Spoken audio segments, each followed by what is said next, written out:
आप सभी का अभिवादन। धन्यवाद डॉक्टर वंश गोपाल जी, जो इस अंतर्राष्ट्रीय वेबिनार के संयोजक हैं।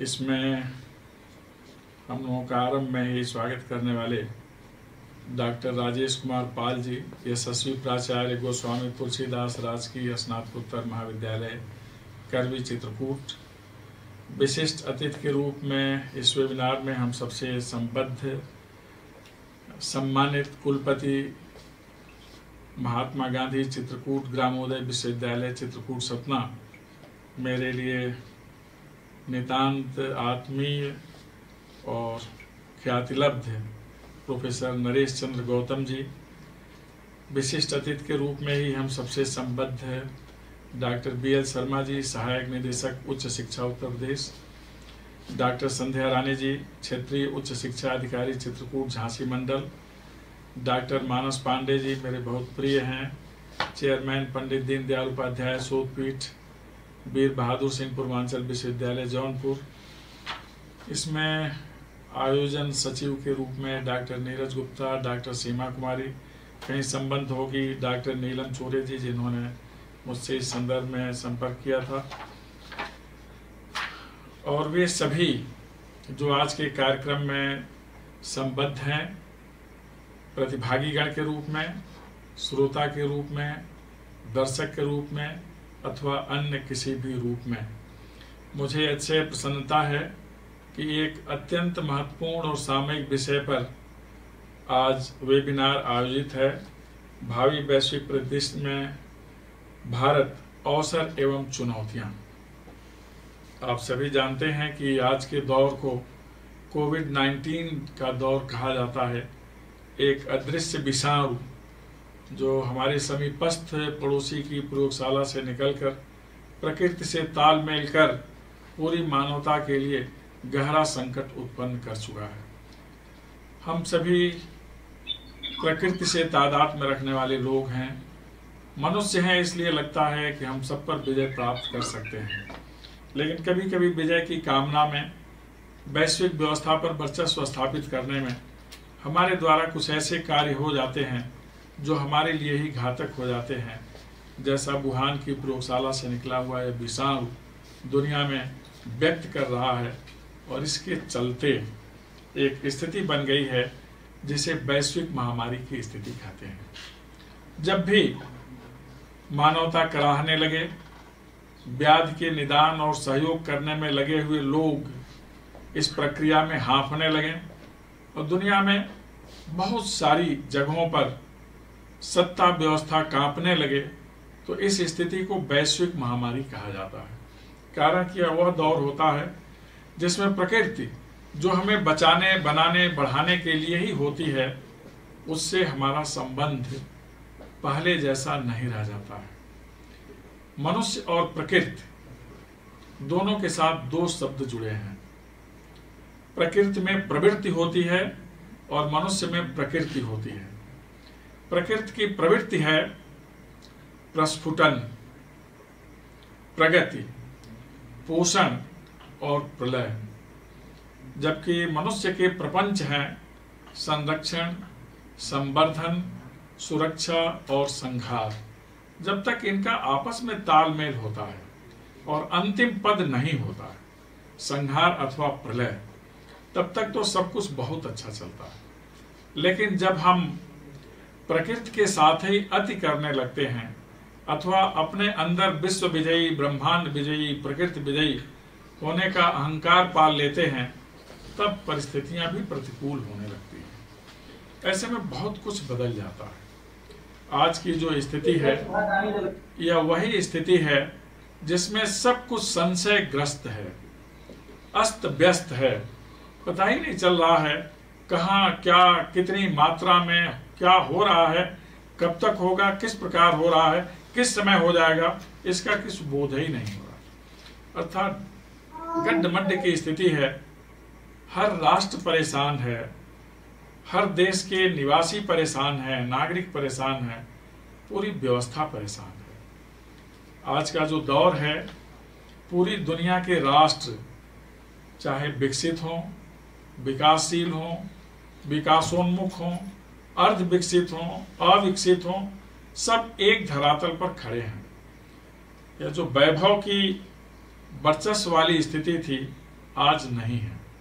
हर देश अपने यहाँ अपने नागरिकों को, निवासियों को बचाने में लगा हुआ है।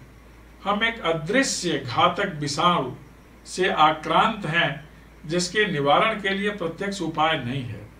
सिर्फ इतना ही है कि हम इस विषाणु के प्रभाव को रोकने के लिए इसका जो चेन बनता है और उस चेन का जो माध्यम है हमारा श्वसन तंत्र, हमारा श्वास, इससे एक निश्चित दूरी बना करके इस चेन को रोकें।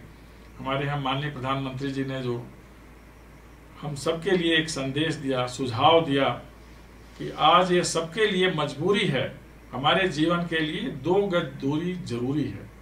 एक निश्चित डिस्टेंस होना चाहिए जिससे कि इस कोरोना का चेन टूटे और हम सुरक्षित रहें।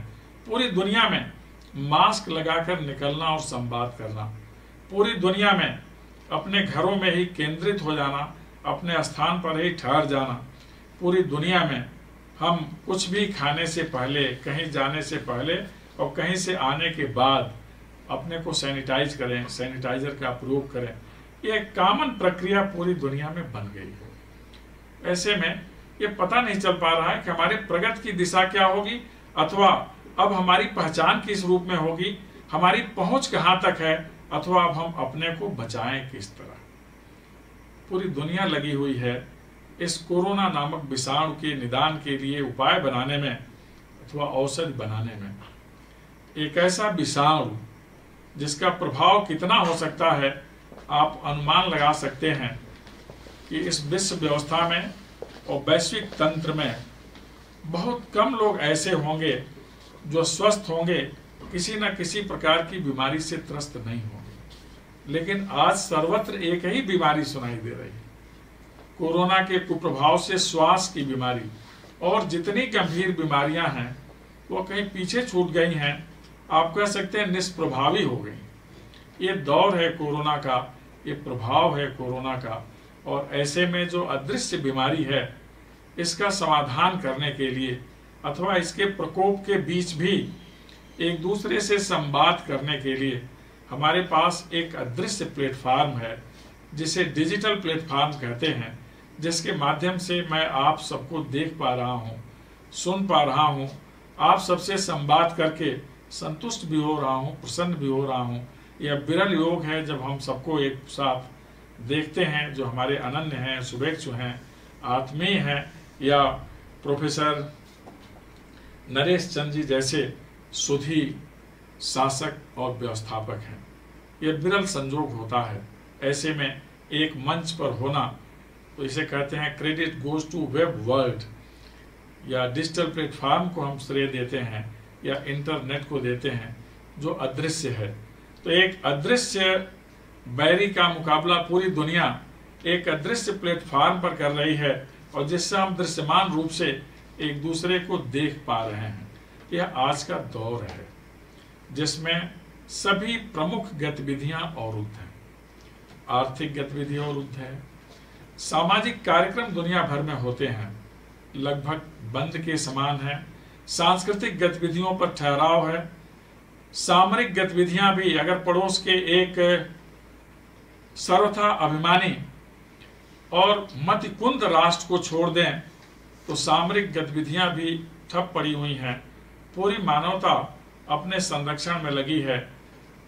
भूमंडलीकरण के दौर में, निजीकरण के दौर में, उदारीकरण के दौर में राष्ट्रों की सीमाएं शिथिल हो गई थी। लेकिन ये जो डिजिटल प्लेटफॉर्म है तो सूचना क्रांति की देन है, टैलेंट और टेक्नोलॉजी की देन है। इसके माध्यम से हम एक दूसरे से संवाद कर पा रहे हैं। लेकिन अब जहां उदारीकरण के दौर में जो स्थितियां हैं जिसमें भारत के बारे में विचार करना है, उदारीकरण के दौर में जहां राष्ट्रों की सीमाएं शिथिल हो गई थी, सूचना का प्रवाह हो रहा था, पूंजी का प्रवाह हो रहा था, सेवा क्षेत्र में लोगों का प्रवाह हो रहा था, सब अचानक बंद हो गया। अब पुनः हम राष्ट्र की संप्रभुता के बारे में जागृत हैं कि हमारी सीमाएं शिथिल नहीं है, न इसे रखना है। पता नहीं किस देश से कौन सा व्यक्ति जो आ रहा है वो अपने साथ इस वायरस को ला रहा है। इसलिए अब राष्ट्रों की सीमाएं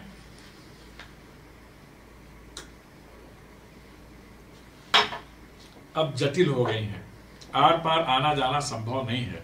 केवल ये सूचना का प्रवाह डिजिटल प्लेटफॉर्म से होगा। ये अंतर्राष्ट्रीय वेबिनार है, बहुत सारे मित्र दुनिया के विभिन्न अंचलों से इसमें जुड़े होंगे, लेकिन अब इसी डिजिटल प्लेटफॉर्म के माध्यम से ही संवाद होगा। तो सारी गतिविधियां जो हो रही थी वह ठप पड़ गई। आय और रोजगार के साधनों पर ग्रहण लग गया। हम एक स्थान पर ही केंद्रित हो गए, एक ऐसी स्थिति में आ गए कि अब जीवन रक्षण एक विशेष स्थान पर आवृत्त होने में है, परिवार के साथ रहने में है, पारिवारिक जनों के साथ में रहने में है और व्यवस्था के निर्देश मानने में ही है। हम जिस देश में रहते हैं, हम लोग भाग्यशाली हैं कि आज के दौर के महानायक हमारे देश के माननीय प्रधानमंत्री श्री मोदी जी अग्रिम मोर्चे पर खड़ा होकर संदेश, संकेत और निर्देश देने में निपुणता प्राप्त हैं और साहस के प्रतिमान कहे जाते हैं, जिनसे न केवल भारत के लोग आश्वस्त हैं कि हम सुरक्षित हैं और बहुत जल्दी जो कठिनाइयां आई हैं उससे मुक्त हो जाएंगे, अब दुनिया के अन्य देशों के लोग भी उनकी ओर आशा भरी निगाह से देख रहे हैं। एक चेतना जागृत करने वाला व्यक्ति इतिहास पुरुष बनता है, महानायक बनता है। आज के दौर में मोदी जी ऐसे हैं। तो हम लोग अब राष्ट्र की सीमाओं का ध्यान रखने के साथ ही हमारा फोकस उन बिंदुओं पर होना है जो इस आपदा में चुनौती के रूप में खड़े हैं। पूरी दुनिया में आज जिस पर ज्यादा विचार हो रहा है वह है स्वास्थ्य संरक्षण। 3 चीजों की सुरक्षा की गारंटी हमेशा से मनुष्य की आवश्यकता रही है। खाद्यान्न सुरक्षा की गारंटी, स्वास्थ्य सुरक्षा की गारंटी और फिर अपने नागरिक सुरक्षा की गारंटी जिसे एक राष्ट्र देता है। आज जो सबसे ज्यादा जरूरी है वह स्वास्थ्य सुरक्षा की गारंटी है। एक नया अवसर चुनौती के रूप में हमारे सामने आया है कि क्या दुनिया में ऐसे ही अदृश्य आपदा के दौर किसी एक राष्ट्र के कुटिलता के कारण अगर उत्पन्न हो जाए तो उसका निदान मनुष्यों के पास है। मैं जिस अंचल में रहता हूं इसे जनजातीय अंचल कहते हैं और हमारे विश्वविद्यालय में इस विषाणु और साथ ही साथ आने वाले दिनों में संक्रमण का कोई नया प्रकार आए तो उससे बचने के लिए अम्ब्रेला प्रोजेक्ट पर काम हो रहा है। पूरी दुनिया में इस तरह से काम हो रहा है कि अदृश्य विषाणुओं को कैसे रोकें अथवा शरीर में कैसे ऐसी प्रतिरोधक क्षमता बढ़ा दें कि विषाणुओं का कुप्रभाव हमारे जीवन पर ना पड़े। यह दौर बहुत गंभीर दौर है। हम मनुष्य लोग जिस समाज में रहते हैं उसमें समभाव बहुत महत्वपूर्ण होता है, सम्मान भाव बहुत महत्वपूर्ण होता है और भावनात्मक धरातल पर एक दूसरे से जुड़ने का भाव बहुत महत्वपूर्ण होता है। वर्तमान दुनिया कोरोना के फेज से पहले की एक ऐसी दुनिया थी जिसे भागम भाग की दुनिया कहते थे, जिसमें मोशन पर विचार होता था। हमारी गति कैसी है, भाग दौड़ कितने कर लेते हैं, सुबह 4 बजे निकलते हैं, रात में 11 बजे आते हैं, 3-4 घंटे सोकर पुनः भागते हैं, क्योंकि हमें बहुत ज्यादा वैभवशाली होने की लत लग गई थी, आवश्यकता थी। राष्ट्रों के धरातल पर भी व्यापार, वाणिज्य, विनिमय, विपणन इस तरह से किया जाए कि राष्ट्र बहुत ज्यादा जल्दी ही समृद्ध हो जाए और इसके आधार पर दुनिया में एक नए प्रकार का वर्चस्व स्थापित हो। राष्ट्र के अंदर हर व्यक्ति में अधिक से अधिक कैश प्राप्त करने की एक दौड़ लगी हुई थी। कैश हो, ऐश हो तो जिंदगी को लोग धन्य मानते थे। हम इसमें भारत की पुरातन सामाजिक व्यवस्था को भूल गए थे, जिसमें समभाव, संतोष और सानिध्य, साहचर्य का भाव हुआ करता था। अब कोरोना ने पूरी दुनिया में सबको ये समझा दिया कि आपदा के दौर में समाज से श्रेयस्कर संबल देने वाली कोई इकाई नहीं है। हम सभी अब अपने परिवार में हैं, परिवार के साथ हैं, परिवारिक जनों के पास हैं। अब हम पुनः सबके बारे में कुशल क्षेम पूछने लगे हैं कि हमारे पड़ोस में जो व्यक्ति है, दूर बैठा हुआ हमारा संबंधी है, वो कैसा है, उसका स्वास्थ्य कैसा है, उसके यहाँ व्यवस्था कैसी है। अर्थात अब पुनः हम सामाजिक धरातल पर संवेदनशील हो गए, क्योंकि यह हमारा जो मनुष्य समाज है आज पूरा उस मानवीय रूप में है। पूर्व में हमने प्रगति के दौर में इस समाज को एक बाजार समाज बना दिया था, जिसमें हमारे सारे रिश्ते आर्थिक रिश्ते थे। तकनीकी का विकास हुआ तो इसे तकनीकी समाज मान लिया था, जहां हमारे संबंध बिल्कुल तकनीकी संबंध हो गए थे और समाज शास्त्र की विधा को कहा जाता था it is the age of sociology of technology. तकनीकी के समाज शास्त्र का दौर हो गया, सब पर ठहराव आ गया है। हम परिवार में हैं, परिवारी जनों के साथ हैं, इसमें पुनः हमारे जो स्थापित रिश्ते हैं प्रकृति के द्वारा उस पर हम विचार कर रहे हैं। अब हमारे पास समय है। प्रगति की दौड़ में हर व्यक्ति समय के अभाव से ग्रस्त था और त्रस्त था। कोई मिलने जाए, कोई बात करना चाहे, हमारे पास तो समय ही नहीं। अब सबके पास समय है, अपने लिए, अपनों के लिए, अपने देश के लिए, राष्ट्र के लिए और अपने संबंधियों के लिए। इतना ही नहीं, अब पूरी मानवता पर विचार करने के लिए हमारे पास समय है। ये दौर है। चुनौती क्या है कि इस दौर से जो हमने पीछे प्रगति का मानक छोड़ दिया है, पुनः वहां तक पहुंचेंगे कैसे, हम स्वस्थ रहेंगे कैसे। इस आपदा काल में अनेक देशों में उत्पादन और मेट्रोपॉलिटन सिटीज में उत्पादन के स्थल जो औद्योगिक आस्थान है, मेट्रोपॉलिटन सिटीज जो प्रगति और सुविधा के प्रतिमान हैं, वहां से बहुत सारे लोग लौटकर अपने मूल स्थान पर आ गए। दुनिया के विभिन्न हिस्सों से लोग लौटकर अपने स्थान पर आ गए। एक दौर चला था जब वैभववादी व्यवस्था दुनिया की ब्रेन ड्रेन में विश्वास करने लगी थी। विकासशील राष्ट्रों की प्रतिभाओं को अपने यहाँ अवसर प्रदान कर और समृद्धि प्रदान कर बुला लेते थे। पढ़ाते हम हैं और लाभ पाते वे हैं। यह दौर भी अब बंद होगा। अब ऐसे लोग लौटकर वापस आए। मोदी जी ने प्रधानमंत्री के रूप में कार्यभार ग्रहण करने के साथ ही कहा कि हमारी प्रतिभाएं जो अन्य देशों को समृद्ध कर रही हैं, संबल प्रदान कर रही हैं, वह राष्ट्र के बारे में सोचें, आए, उनका स्वागत है, उनके लिए अवसर है। यह प्रक्रिया हो गई तो एक नए प्रकार की समस्या उत्पन्न हो गई, जिसे हम प्रवासन की समस्या कहते हैं और आप्रवासन की समस्या कहते हैं। विस्थापन शब्द इस समस्या के लिए नहीं है। विस्थापन उस समस्या के लिए आता है जब किसी विशेष स्थिति में किसी राष्ट्र का आक्रमण हो जाए, वहां के लोग पलायित हो जाएं, कोई नए औद्योगिक आस्थान खड़े हों, वहां के मूल निवासी वहां से हटाए जाएं, अथवा अभाव के कारण हम मूल स्थान से हट जाएं, विलग हो जाएं, तो इसे विस्थापन कहते हैं। इसमें तो हम मूल स्थान पर लौट रहे हैं। यह नए प्रकार का प्रवासन है और आप्रवासन है। ऐसे में हमें पुनः नए सिरे से विचार करना है कि जो औद्योगिक आस्थान है, नए मेट्रोपॉलिटन सिटीज हैं, उनको बनाने में जो कामगार लगे हैं, विभिन्न राष्ट्रों को संपन्न करने में जो दक्ष अभियंता, डॉक्टर लगे हैं, इनके लिए उन स्थानों पर, उन देशों में सामाजिक संरचना में एक बेहतरीन स्थान होना चाहिए कि नहीं होना चाहिए। भगवान न करे कभी यह दौर पुनः आए, लेकिन अगर आए तो ऐसे में वहां की सामाजिक संरचना में मूल स्थान छोड़कर गए हुए लोग जिनका योगदान अप्रतिम है, उनके लिए भी सम्मानजनक स्थान होना चाहिए। उनके वापस आने में इस आपाधापी की स्थिति उत्पन्न नहीं होनी चाहिए। सब कार्य व्यवस्था के जिम्मे नहीं छोड़ा जाता। जो संचालक होते हैं स्थानों के, महानगरों के और औद्योगिक आस्थानों के, यह उनका दायित्व भी बनता है। और ऐसे में अचानक अगर वापसी की स्थिति आए, व्यवस्था लॉकडाउन में हो, तो एक जटिल प्रश्न होता है। हिंदुस्तान की व्यवस्था कुशल और संवेदनशील व्यवस्था है। इस समस्या का निदान भी है।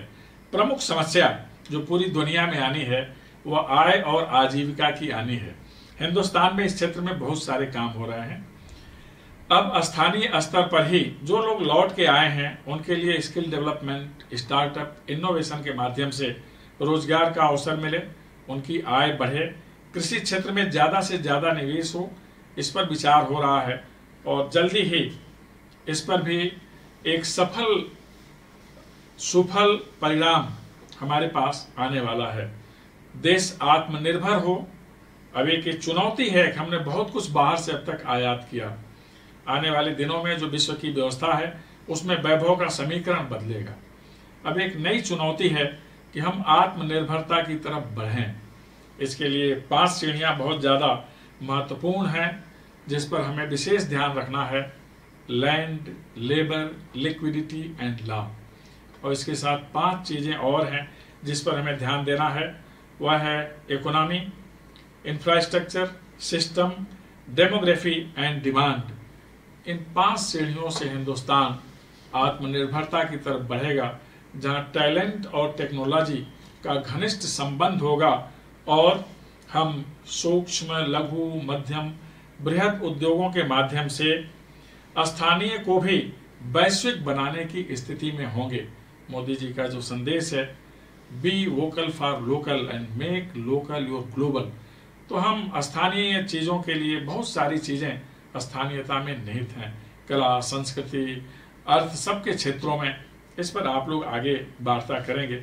मेरा आशय सिर्फ इतना कि आर्थिक क्षेत्र में जो आर्थिक दुनिया होगी, जिसमें आर्थिक शक्ति के आधार पर समझा जाता था कि दुनिया में वही राष्ट्र महत्वपूर्ण है जिनके पास बहुत वैभव है। आज वैभव महत्वपूर्ण होने का आधार नहीं है। बैंकिंग सिस्टम फेल है, उत्पादन प्रणाली फेल है, आयात निर्यात के माध्यम से अपने लिए नया बाजार खोज लिया जाए, यह सोच आज विफल है। यह सब विफलता के सूत्र बन गए हैं।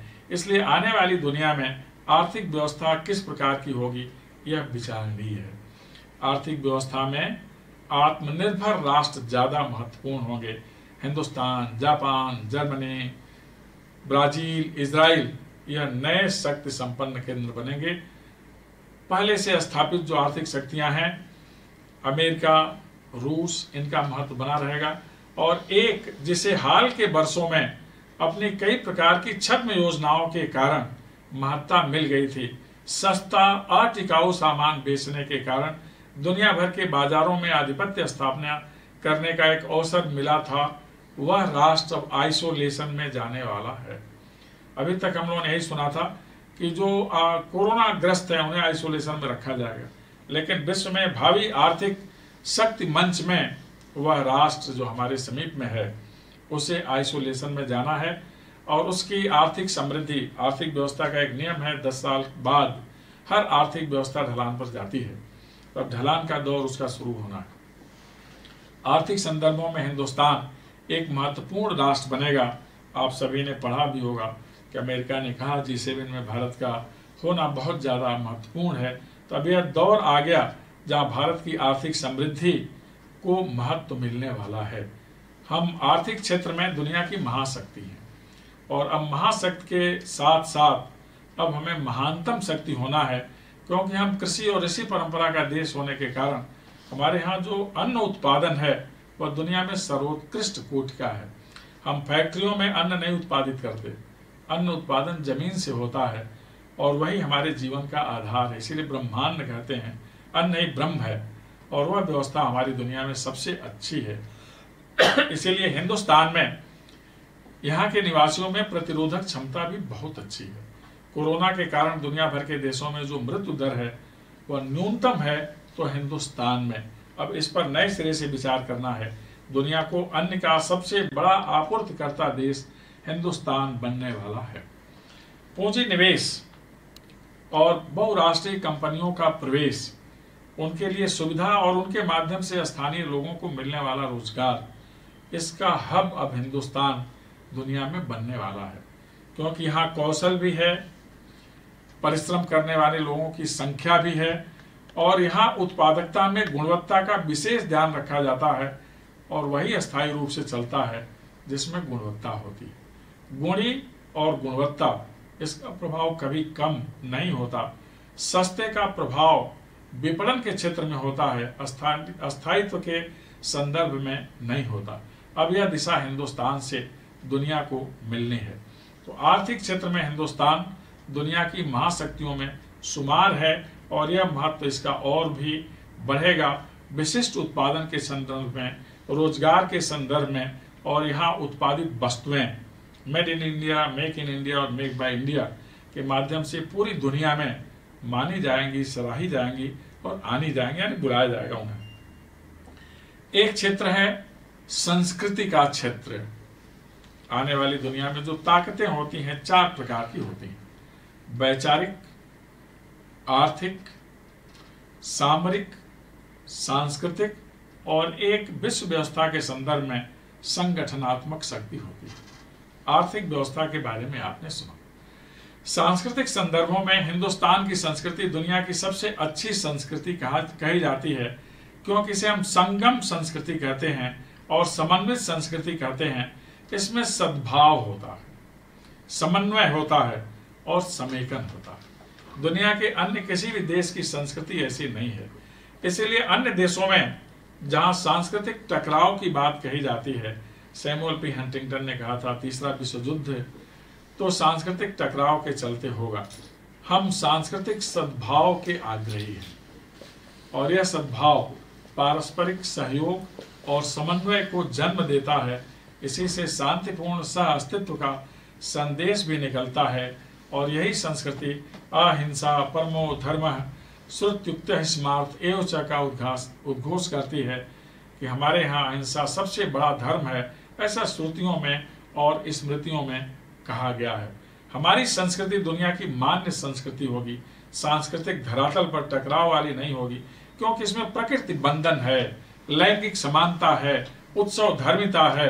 हमारे यहाँ नारी का सम्मान है। आप सभी मनुस्मृति जैसे ग्रंथ वाले देश के सम्मानित नागरिक हैं, जहाँ कहा जाता है नारियों के बारे में, यत्र नार्यस्तु पूज्यन्ते रमन्ते तत्र देवता यत्रैतास्तु न पूज्यन्ते सर्वास्तत्रा फला क्रिया।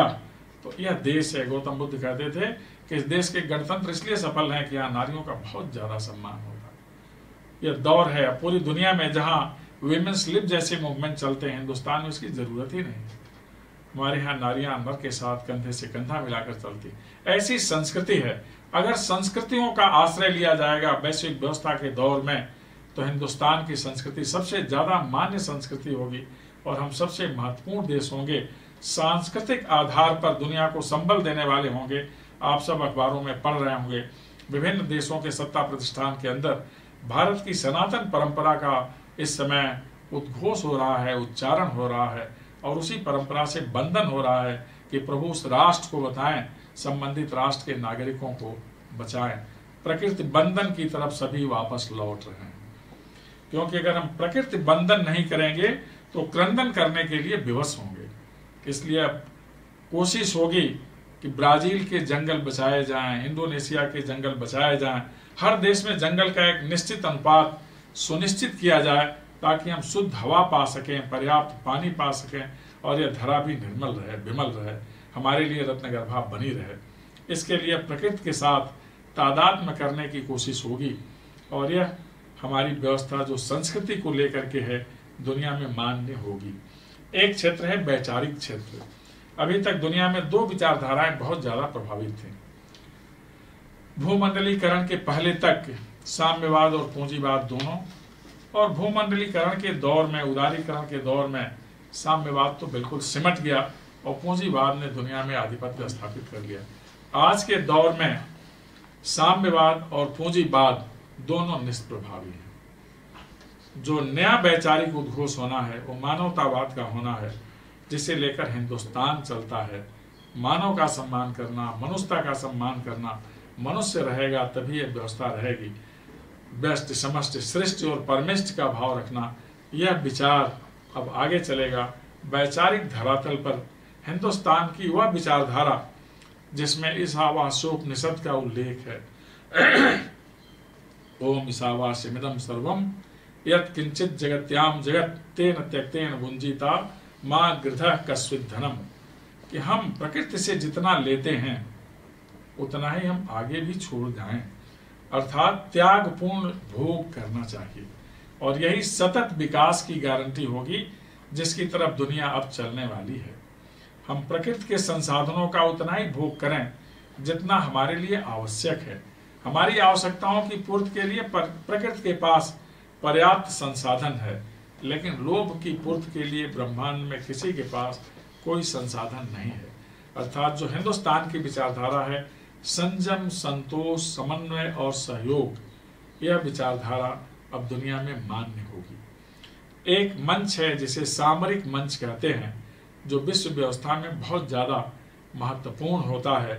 और सामरिक मंच में अभी तक P5 नेशंस की बहुत ज्यादा महत्ता थी 1998 तक, और जब हिंदुस्तान ने परमाणु परीक्षण कर लिया तो उस 5 देशों की बिरादरी में हिंदुस्तान छठा देश बनकर सम्मिलित हो गया।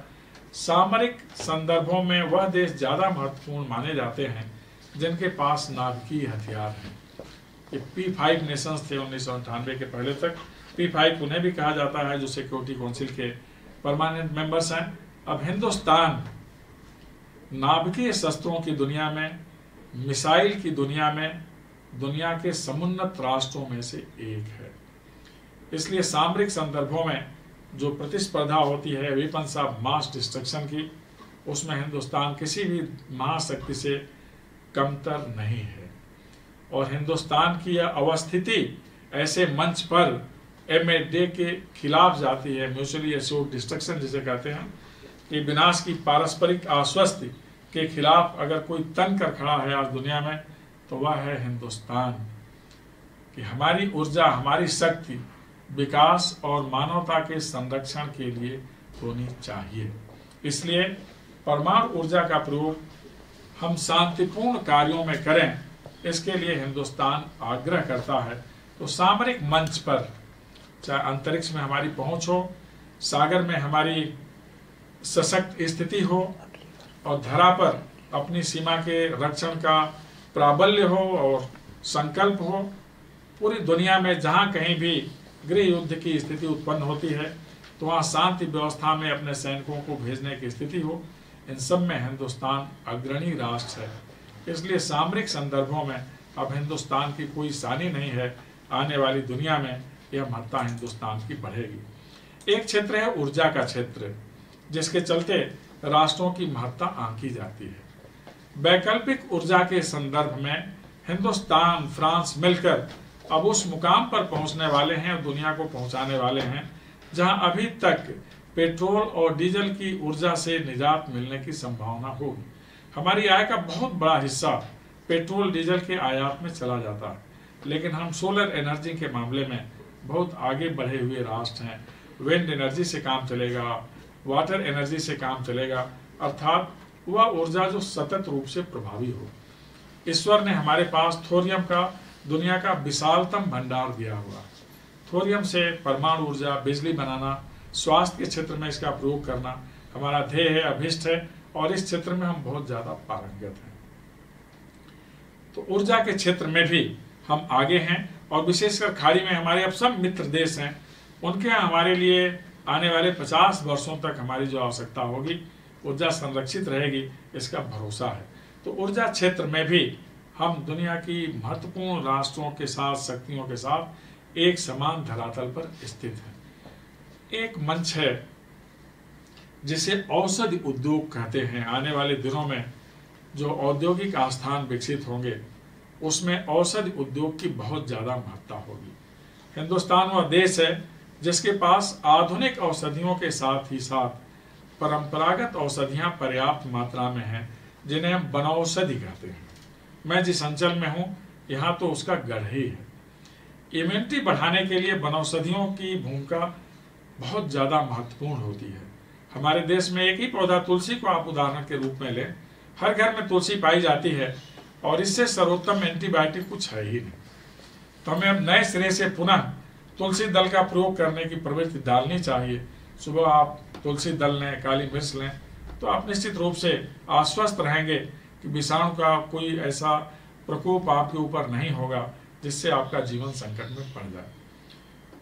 तो औषधि उद्योग में बहुत ज्यादा संभावना है, पर्यटन उद्योग में बहुत ज्यादा संभावना है, शिक्षा और चिकित्सा क्षेत्र के साथ ही साथ हमें कृषि क्षेत्र में बहुत ज्यादा देखना है। हमारे यहाँ तो देवालय, शिक्षालय और औषधालय यह आय और आजीविका दोनों के केंद्र हुआ करते हैं। आने वाली दुनिया ज्ञान की दुनिया है और ज्ञान की दुनिया में महाशक्ति बनने का रास्ता शिक्षालयों से जाता है, जिससे हम आप सभी संबद्ध हैं। इस कोरोना काल में भी शैक्षणिक कार्य नहीं बाधित हुए।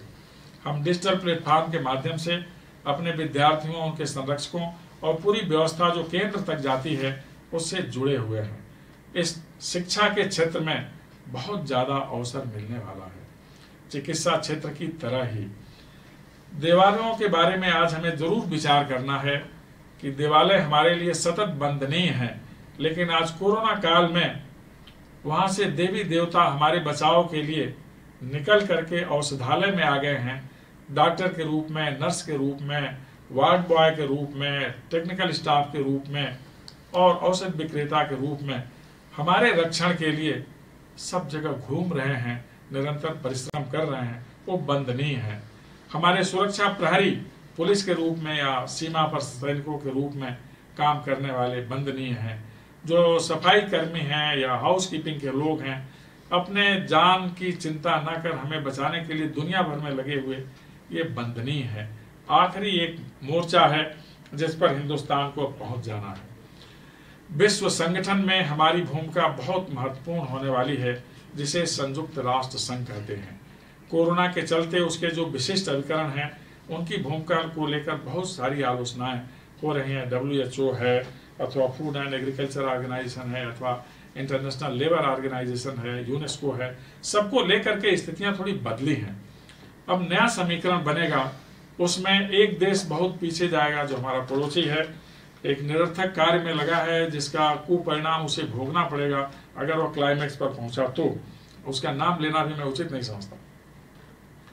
नहीं तो हिंदुस्तान की भूमिका सारे विशिष्ट उपकरणों में, और जो महत्वपूर्ण निकाय है संयुक्त राष्ट्र का सुरक्षा परिषद, उसके अस्थायी सदस्यता के रूप में हमें अब उपहार मिलने वाला है, क्योंकि हम राजनीतिक रूप से स्थिर राष्ट्र, दुनिया के सबसे महत्वपूर्ण, सबसे बड़े लोकतंत्र, सामरिक दृष्टि से पूर्णतः समर्थ और युवाओं के देश हैं। दुनिया पर शासन, व्यवस्था पर शासन युवाओं का होता है। यह संकल्प वीरों का देश है। शिक्षा के माध्यम से ही ज्ञान की ज्योति हमेशा जलती है। हमारे मानव संसाधन मंत्री जी निरंतर इसके लिए हम लोगों को प्रोत्साहित करते रहते हैं। मुझे विश्वास है कि कृषि क्षेत्र हो, उद्योग क्षेत्र हो, उसमें भी औषधि उद्योग हो, वनौषधि का क्षेत्र हो, शिक्षा का क्षेत्र हो, टूरिज्म का क्षेत्र हो, जितने भी क्षेत्र हैं, लघु सूक्ष्म मध्यम बृहद उद्योग हों, उसमें हमारे लिए बृहद अवसर पड़ेंगे। हमारे देश के उत्पादों का निर्यात होगा, एक नई व्यवस्था सृजित होगी जिसमें अमेरिका, रूस की तरह भारत भी महत्वपूर्ण होगा, साथ में ब्रिटेन और फ्रांस होंगे, साथ में मित्र राष्ट्रों के रूप में ब्राजील, जर्मनी, इजराइल, जापान की भूमिका महत्वपूर्ण होगी। एक नई विश्व शक्ति संरचना आने वाले दिनों में उभरनी है, जो पूरी मानवता को सुख शांति प्रदान करेगी, उनका त्राण करेगी किसी भी प्रकार की आपदा से। आइए हम सभी मिलकर भारत को सफल, स्वस्थ, समृद्ध, सशक्त और सफल राष्ट्र बनाने में अपना योगदान करें। और यह रास्ता ज्ञान का रास्ता होगा जो शिक्षालय से निकलता है। हम सब मिलकर दुनिया को ज्ञान के धरातल पर, हिंदुस्तान को ज्ञान की दृष्टि से महानतम राष्ट्र बनाने में अपना योगदान करें। आप सभी ने ध्यानपूर्वक सुना, आपको बहुत बहुत धन्यवाद। और एक बहुत अच्छे अंतर्राष्ट्रीय वेबिनार के लिए आपको बधाई। यह सफल हो इसके लिए शुभकामना। आप सुरक्षित रहें, जहाँ भी रहें, स्वस्थ रहें, निरोग रहें। आप सभी के लिए मेरी मंगल कामनाएं।